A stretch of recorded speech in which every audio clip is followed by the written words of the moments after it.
that kind of really got me thinking and opened my eyes to what the future will or could be like, and I want to have some control over that. Some people will make the agreement ahead of time when you know that your loved one is starting to exhibit signs. You've got time to prepare for that. Something like Kenny, there was no preparation.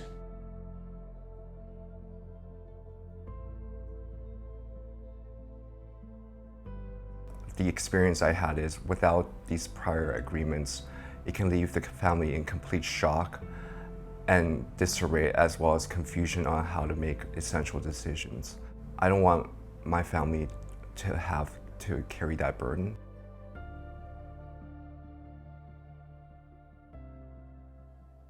Premier David Eby here.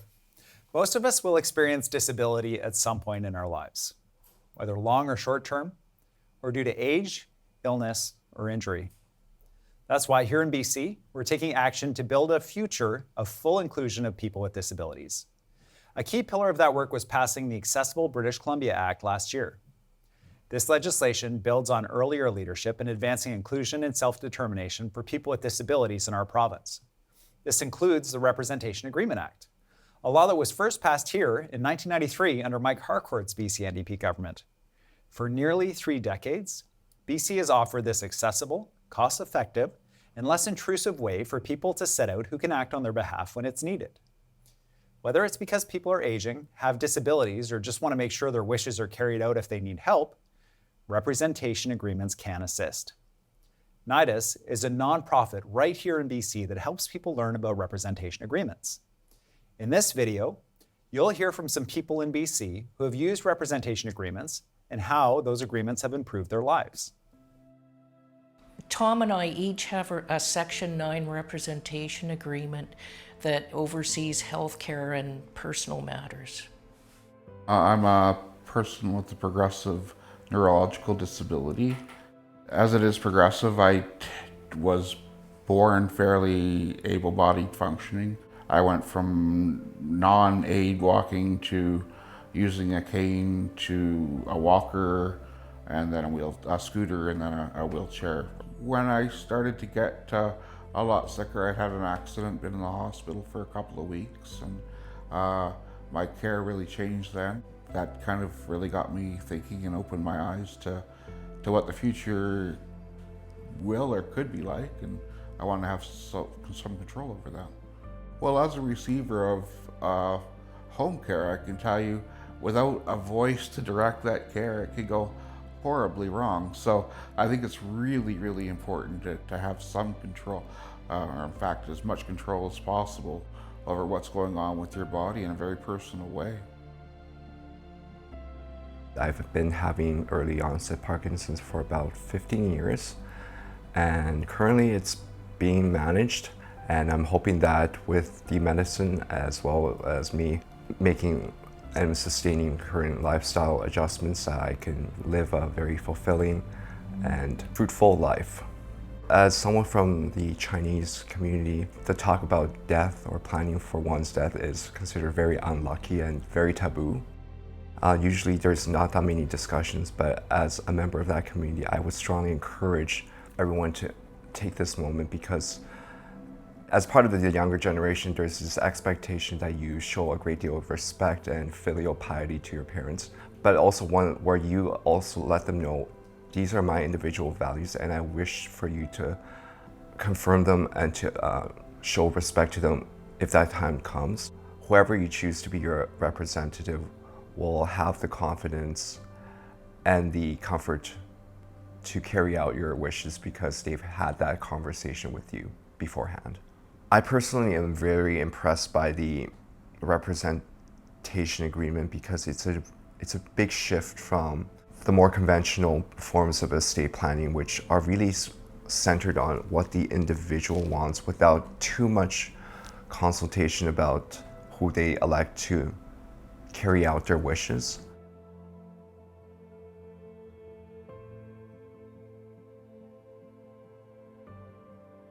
What is personal planning? We're not talking about wills when we say personal planning documents. Wills are for after death, We're talking about legal documents you can make to have others help you while you're still alive if you need assistance due to illness, injury, or disability, healthcare, personal, legal, and financial matters. Everyone 19 years of age or older in BC should be thinking about personal planning. For persons with disabilities, supporters of persons with disabilities, and seniors, this is even more important. It was invaluable for all of my clients. And in order for me to feel like I could educate others, I had my own Rep 9 done, and I have a power of attorney. I just think it's important for you to be informed, to be able to decide who it is that you want to make your decisions when you can't. People think they're giving away power, but you're empowering yourself. I think representation agreements are important if you want to have a say in what kind of treatment you want in the future, as long as that you have someone that you can entrust. We don't have a lot of family around here. As a matter of fact, I have no family anymore. And it just seemed really important. You know, we may decide to change, to add some people, alternates, to our representation agreement. I mean, I've worked in the healthcare system as well. I've heard from doctors and nurses how much it's easier it is for the healthcare system if somebody has a representation agreement.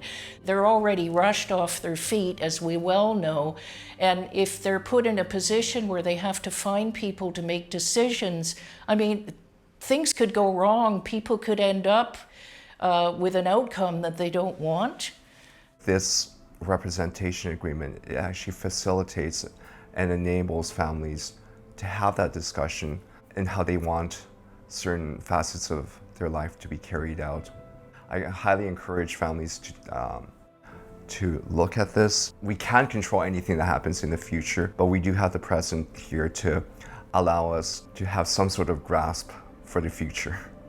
I mean, a representation agreement totally solves the problem for health professionals about what they need to do, who they need to talk to. So why not do it? You know, it's an exact fit. It's like the key that fits the lock. So it makes sense. Can you think of a scenario when you are temporarily or permanently might need help paying your bills, having someone manage your living arrangements for you, ensuring you're taking the right medications? Communicate with CRA, Canada Revenue Agency, on your behalf about taxes. Do you want choice in the matter and appoint someone you trust? As much as we'd like to live till we're 99, perfectly healthy, and then die in our sleep, it doesn't happen for most of us. We could be in an accident or have a chronic illness and need that assistance with decision making. When someone in BC becomes 19, no one has automatic legal authority to act on their behalf if they need help while alive. Parental rights end. There are two potential solutions. You can be proactive by making a legal document to give someone legal authority, or do nothing and have that authority imposed on you. It's about appointing someone to carry out your wishes when you can't.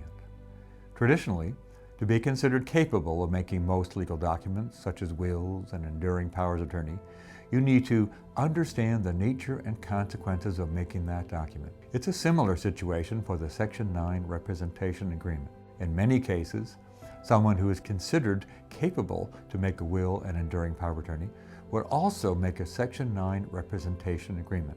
These three documents are a common package that many estate lawyers and notaries will offer to clients. The will and other similar estate planning documents are for after death. The enduring power of attorney is the most comprehensive document you can make to plan for someone to assist you with legal and financial affairs in case you become incapacitated. On the other hand, the Section 9 representation agreement is for health and personal matters. You can appoint one or more people to help you with these matters when needed. I asked my father if he wanted to have a Section 7 representation agreement done because he was aging. He was in his 80s and having more health concerns happening, and he was getting confused about what the doctor was saying. And when I tried to talk to the doctor, I wasn't able to. So he saw the value in me helping him. And so then I said, well, what about finances? Are you finding that more difficult? Why my dad chose the Section 7 was it was perfect for him because he had limited finances. He no longer owned a home, and he was managing his pension. So that was easy enough. I know the Section 7 doesn't cover everything that an enduring power of attorney's attorney can do, but for in my father's situation, it was perfect for him. I could plan for him to live in his own house for as long as possible, arranging home care, meals, and also, he needed a scooter, which I was able to help him get. I was able to do his taxes and his banking for him. So all of that worked really well, to the point that he even allowed me to get him on a wait list for a care facility when he knew it was coming to the way of it being more difficult for him to manage alone. I'm Kathy Pinnell. This is my brother Ken Pinnell. I'm from Kitchener, Ontario, and Kenny lives here in Victoria. Hi, I'm Ken Pinnell. I moved out in Victoria after a devastating motorcycle accident. When we flew to Vancouver, we were told at that point Kenny would most likely be a paraplegic. He would not be able to talk or eat or know anybody because of the brain injury. He wouldn't be able to do anything. We were told at that point, and through the next 4 hospitals, to find him a long-term care home and almost forget him because he had no family out here. He had lost his wife a month before the accident. And of course, we didn't have any idea how we were gonna pay his bills or anything. And after I was at work, I'd come home and I'd spend hours Googling to try and find some kind of guidance from the legal department, or, because Kenny did not have a will, he did not have a power of attorney, he didn't have power of health, which is typical in Ontario. So we had no idea. I can remember Googling at one point, and I said, my exact words were, "Brother has brain injury, lost leg, how can we pay his bills?" And somehow something popped up as an RA agreement, and I went, okay, this sounds good. We set up a Section 7 agreement, Stephanie, his daughter, and I, that we have we work together on financial decisions, and we have to be at the same financial institution at the same time. And yet separately we can make medical decisions. One of the safeguards is that both Stephanie and I act as representatives, and we monitor each other. We chose not to have a monitor because we would have to be together anyway on the most important things, and that being financial. And it has opened doors immensely. It's allowed us to deal with everything, pretty well everything that we've come up with. I did find that I would never have got through Canada Revenue Agency without it. I can tell you that for 100%. I was able to actually use the representations agreement as well to finalize his late wife's estate. Once I got through the paperwork and once it was accepted by the government, then everything's easy for that part. Because Kenny's accident did take place in British Columbia, this gave us an extra tool in the toolbox to be able to start taking control of his life until he is able to take back his own control of his life. There is nothing like this in Ontario. There is nothing like this, it's my understanding, in any other province. It just puts such a roadblock in front of people who are dealing with an unexpected event in their life. Kathy's my baby sister, and she has always stepped up to the plate, and she walked me down the road to where I am right now. And now I can crawl back to being me again. In BC, adults can make a Section 7 representation agreement. BC law says that even if someone is incapable of making a contract, managing their personal care, health care, or legal matters, or the routine management of their financial affairs, they may still make a representation agreement. And you must consider all factors. For example, whether they are in a relationship with the representative that is characterized by trust.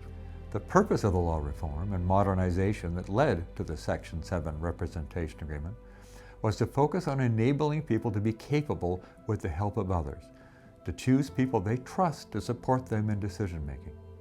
Historically, the law has not acknowledged that there are a great many factors that contribute to decision making, and the importance of people to have an equal ability to participate in trusting and caring relationships. The Section 7 representation agreement can cover everything ranging from health care, personal care, legal to financial matters, but there are some things that are not covered, such as being able to sell real estate or to refuse life-supporting health care. For families supporting a child with disability, the issue of capability comes to a head when the child turns 19. At that point, the parents no longer have legal authority. Well, what happens then? Learning that there was law reform in BC that happened to recognize that there are additional ways to acknowledge decision-making capability in our populations, to acknowledge additional factors that contribute to decision-making, to ensure that there is equity for people with disabilities who are valued for their various abilities, knowing that there is an option for children with disabilities when they reach the age of 19, that there is an option when legal authority is required, aside from going to court, having your child declared incapable, and having their personhood removed. It is so important. The default system that's in place right now is inadequate because that person who gets pulled up could be somebody who doesn't share my values, somebody who won't respect my wishes. They'll be called in to make the decision, and it might not be the decision that I want. With the healthcare system the way it is now, it seems like you need someone to speak on your behalf more than ever because the workers are rushed off their feet. So a representation agreement solves that problem too. Unfortunately, that did happen actually in Vancouver before we got there, that a medical decision was made by a biological son who didn't know his father less than a year, and there was no attempt to contact his daughter, who was listed as first contact. So I think there's a lot of times where families don't fit the box, because it doesn't apply to everybody. I mean, some people will make the agreement ahead of time when you know that your loved one is starting to exhibit signs. You've got time to prepare for that. Something like Kenny, there was no preparation. The experience I had is without these prior agreements, it can leave the family in complete shock and disarray, as well as confusion on how to make essential decisions. I don't want my family to have to carry that burden. So had we not had the Section 7, we would have had to go through an invasive court procedure. Well, for my dad, we went to the hospital and had that emergency. They wanted to do a surgery because he had a hernia, but they said he probably wouldn't survive the surgery. And right away I was able to tell the doctor without hesitation that my dad clearly said in his values and beliefs, he did not want to have an operation. He was ready to go if it came to having a surgery where he was probably going to have a bad outcome.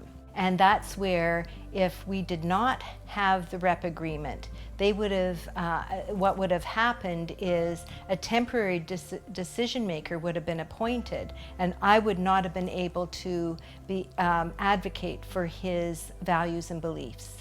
If you care about yourself and you want your wishes and beliefs respected, your values and beliefs respected, you need to have a rep agreement. If you went to the hospital and you didn't have one, there is a certain priority that's assigned.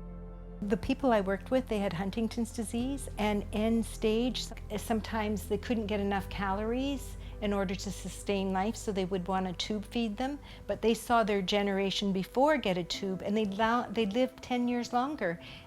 Not being able to talk, not being able to communicate. And a lot of those people, if they'd seen the generation before, they did not want that. But if they did not have a rep agreement, the doctors would, without fail, do it. And so it was going against their wishes. It drove me crazy. I could know the families, and you're trying to advocate, but they didn't do the rep agreement. When I'm thinking about people who I choose to appoint as a representative, I'm thinking about people who will respect my wishes, who won't end up with a values clash for themselves that will be unpleasant for them and could play out in a not good way when I need them. Somebody who will be around, who will be dependable, somebody who's healthy, I guess intelligent enough to talk to the doctors and nurses and so on, to communicate with the healthcare team. And I walked in and I said, Kenny, I'm here from Ontario. And it took a little while, but he then, within a few minutes, he recognized me. And of course his friends came in, and I said to him, I said, this is a way for us to be able to pay those bills and to make your medical decisions. And his exact words, and I've never forgotten them, give me a pen, where do I sign? And I went, I just at that point realized how much he trusted me. And from there on, it was like, I will never let anybody take advantage of him. So in my father's situation, he was finding it difficult to keep all the balls in the air, which what I mean is he would forget to do his taxes even though he knew they're important to do. So when I said if we had the Section 7, I would be able to do that for him, along with be his executive assistant for arranging his home care and the meals to come to him. He was able to make decisions and clearly able to express to me what he wanted. We had a great friendship as far as a father and daughter goes. I would go visit him. He was in the Okanagan, and I would visit him for 4 days every 5 weeks and make his favorite foods, and we'd have lots of laughs. He'd still play crib, watch Jeopardy. He had his wits about him, but he would not be qualifying for an enduring power of attorney. And so we had a good talk, and I actually brought out the values and beliefs papers, and we did it together. And he felt a lot more comfortable after he saw that I was trying to learn what he wanted, what his wishes were. So that made him far more comfortable to be able to have the Section 7. Using the Section 7 representation agreement with the bank was a very interesting experience, because at first they had never heard of it. So then I felt like I needed to bring them in information, because I explained it to them from my point of view, but I wanted them to see documentation of what it actually does. I brought in a form that had what enduring power of attorney can do and what a Section 7 has ability to do. And they found that very useful. At that point, they were willing to take the Section 7 rep agreement and scan it and send it to their head office. And within 3 days, it was approved. So that was a really insightful time for me, because other situations that I've had, I helped my brother get on disability. and then I helped him do a disability tax credit. In order to do that, again, I had to educate the people within the government of what a representation agreement is, what a Section 7 is. They then accepted my input on my brother's behalf.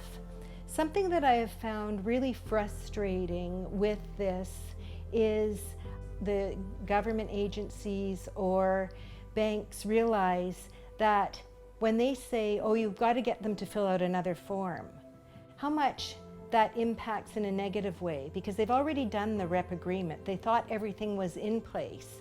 And for either telling me that we have to get them on the phone or they have to fill out another form, that really sets a lot of anxiety and why did I do this other thing, and I don't understand why I have to sign another thing for the person.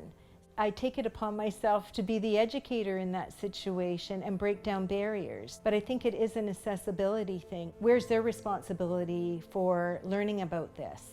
Is it supposed to be the client being the educator? I don't mind, but I know neither my dad nor my brother would be able to do that in a manner that would be helpful. You know, the hospitals were probably the most difficult to work with. I've got to be honest. The representation agreement was, I'm not saying not accepted, because it was, but it was still, it was like wading through mud. Yes, I was angry that a person and family having to try to deal with the trauma of a loved one going through such a terrible accident, or even having a stroke or anything like that, wouldn't have the option given to them or told them about, even a pamphlet and saying, here, you might want to look into this. You know, and we've had experiences in Ontario with our younger brother who also had a brain injury, and same thing. My mother had to go to court for 9 hours, and she was in her 70s, and she had to sit there and beg a judge to let her commit her youngest son because he had bipolar disease. A social worker should have come and said, look, here are your options. I don't know what we would have done without the representation agreement. It allowed us to make decisions for Kenny, both financial and health. It's really good to have the peace of mind if something should change or if something unfortunate should happen. Just to know that it's out of the bureaucracy's hands and into someone that I love and trust, and puts me at the center of those choices. With the rep agreement and me doing it for my family members and going through the various steps and choosing my representative, in all these situations I've educated more people about how important and valuable this is for them.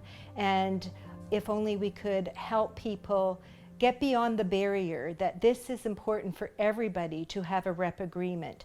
Most financially effective, and I would say a way that is made most understandable in wording, is through Nidus.ca, because the agreement that Nidus has built is word friendly to non-medical people. Hello, I'm Nikki Sharma, BC's Attorney General. An important part of everyday access to justice is empowering British Columbians to learn about the law and their rights, a key benefit being that they can avoid and prevent costly legal difficulties. As you heard from British Columbians in this video, personal planning can enhance relationships, create interconnectedness in community, and strengthen care. Issues of equity and self-determination are critical for people with disabilities and older adults who often deal with systemic marginalization and barriers in various aspects of life. Most of us will need assistance from those we trust at some point in our lives, whether with legal, health, or financial issues. Our lives are complex, and many of these issues are interrelated.